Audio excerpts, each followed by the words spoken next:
Welcome to the Crypto Giant channel, where you get the latest information in terms of cryptocurrencies, specifically referring to Bitcoin, which is the biggest cryptocurrency. Recently, I've just had a very interesting discussion with an old friend of mine because of something which I posted on Facebook, which was promoting Bitcoin.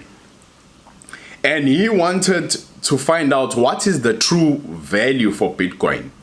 He is of the opinion that what is actually driving the price of Bitcoin is price speculation and not really because Bitcoin has intrinsic value.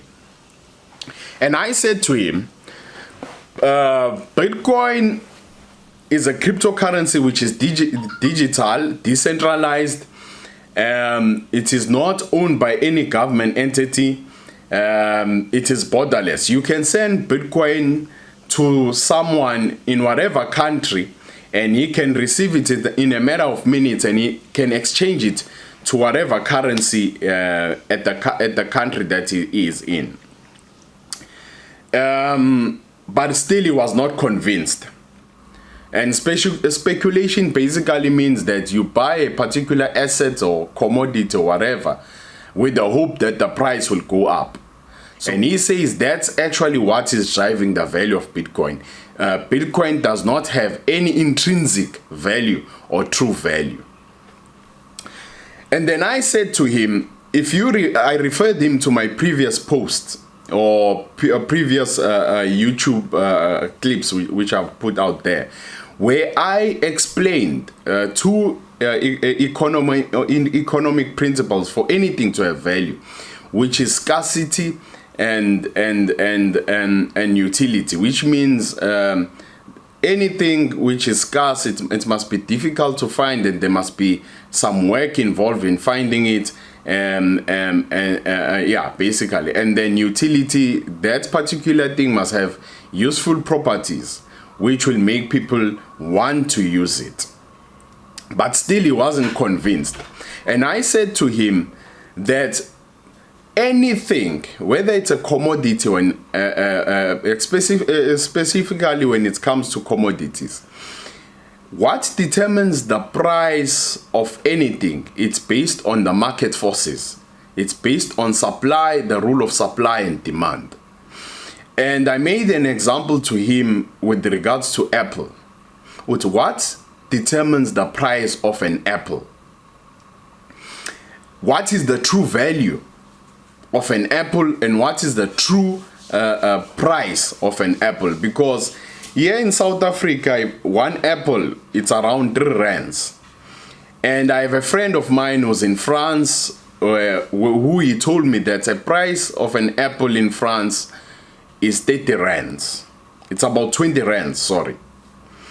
So it is easy, or you can determine the price or calculate the price for stocks using your price to earning ratios, and dividing that by your earnings per share, and then you can actually determine the price of a stock. But when it comes to commodities, when it comes to objects, there is no true value or true price for an object. It is determined by the market forces. It is driven by the perception people have. It is actually the people who determine the price based on their perceptions that they have. For example, I just checked this morning the price of what is the value of a horn of a rhino. And I just checked this morning the price of a rhino horn. It is $60,000 per kg. Just imagine, $60,000 per kg for a rhino horn.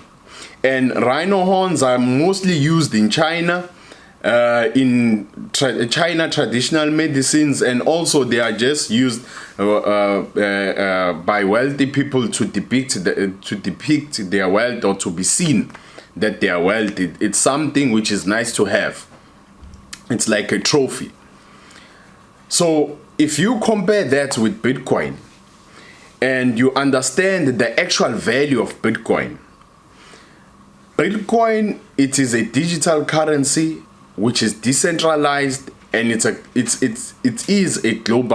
like a global currency, because you can send Bitcoin to someone in whatever country. He receives it in a matter of minutes. He exchanges it to the currency of that country, and then he can use it.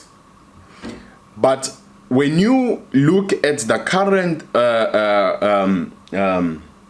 way of sending money across borders, there's a lot of bureaucracy involved, and it takes time before the person would receive cash. So it is the most efficient way of sending cash across borders. That's one use for Bitcoin. But also, because it's still in its early stage, and you look at the increase in price over Bitcoin, because people are starting to understand the useful properties around Bitcoin, and they are getting involved.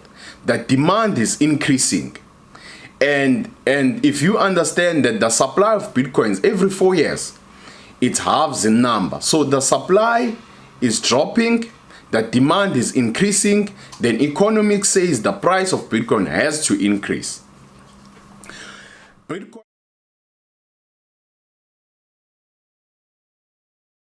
Bitcoin has survived for the past 10 years. In the past 10 years, other than 2014, it has put up a higher low.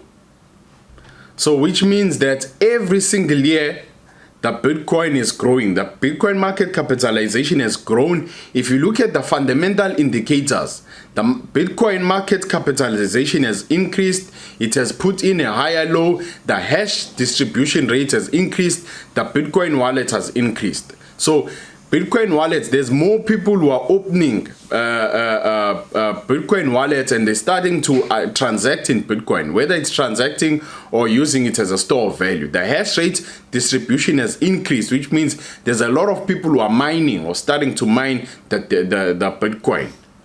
So the demand for Bitcoin is increasing. So other than looking at the price, we need to look at the value. What problem is Bitcoin actually solving in the global market? So it is the cheapest way of sending cash across borders. If I want to make for you an example so that you can understand this concept. We have a South African billionaire who's his name is Mark Shuttleworth.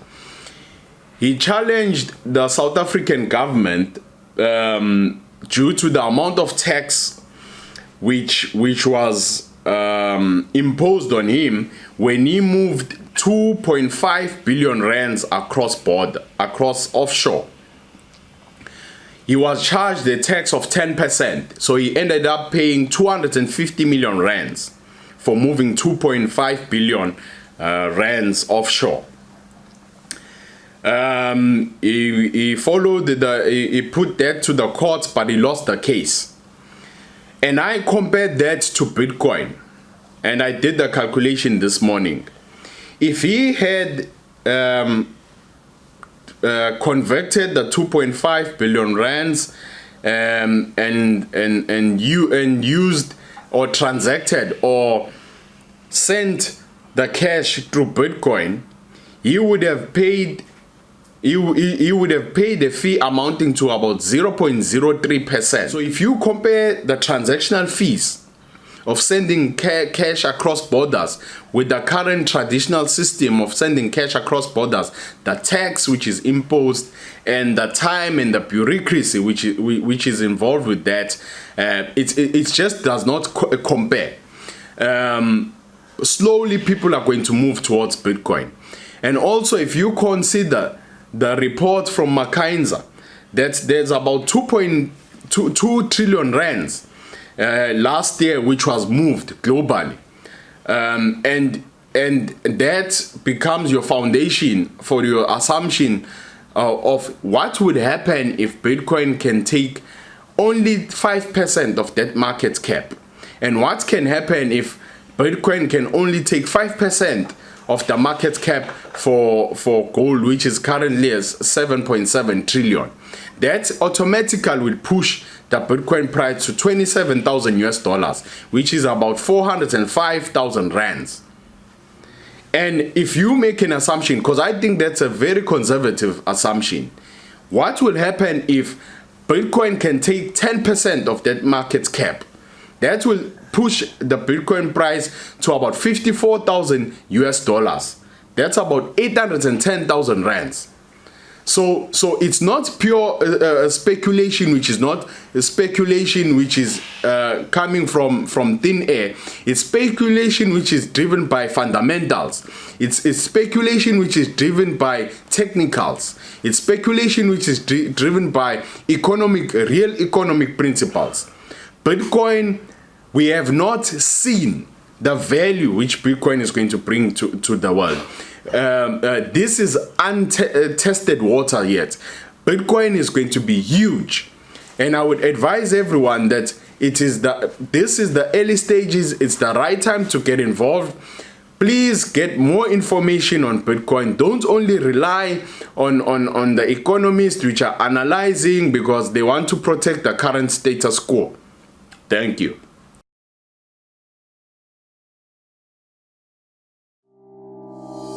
So today we're going to do a different type of transaction at the point of sale.